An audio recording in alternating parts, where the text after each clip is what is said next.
Andito naman kami sa dingin. Yan. Dami pong dahon. Kasi kami dito, bihira na kami makalusong. Hindi katulad dati na malimit kami pumunta dito at nakapaglinis-linis.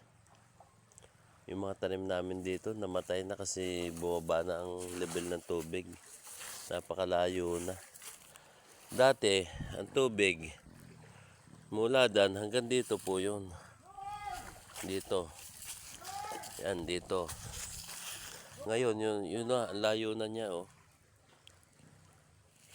Ganun kalaki ang ibinaba niya. Sa haba ng tag-araw. Sa mahal na araw, balak sana namin dito pumunta sa lugar na to. May plano kami. Akit kami ng Mount Bacolod. Sa tagal na kasi namin hindi nakakakit doon. Siguro mga 4 years na rin. Buhat nung pumutok ang bulkan. 6 years. 5 years na. 5 years. Ngayon pa lang kung papayagan na makakayat kami sa Bacolod, di swerte na. At doon po makikita nyo ang napakagandang tanawin sa lugar na yon. Kaya malapit na ang aming pag-aantay at makakarating na kami sa lugar ng Bacolod. At yun so si Mr. Leng at Binanas.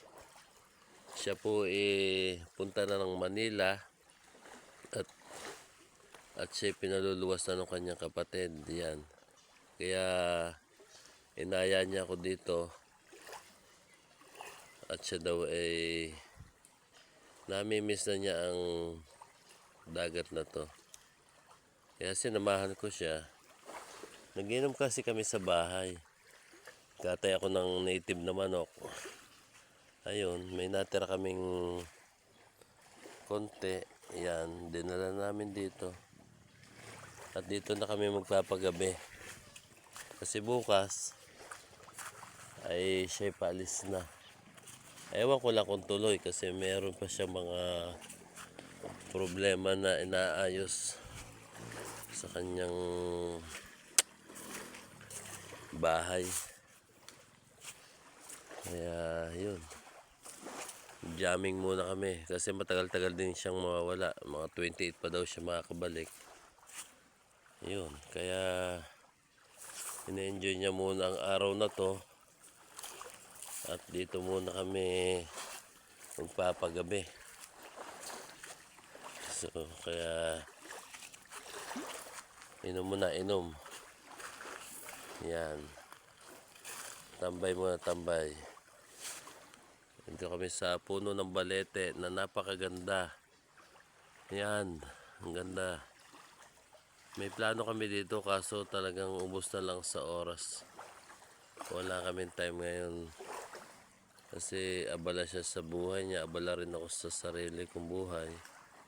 Siguro sa mga dadang araw pa siguro namin magagawa yun. At yun ay magugustuhan ng mga pumupunta dito sa may punong baleteng to. Tamang pahingahan. Kung gusto matulog, pwede. Yan, itong lugar na to, lalagyan namin yan ng higaan at duyan. At sana naman hindi sirain ng mga pumupunta. Ingatan nila. Para sa lahat po yun.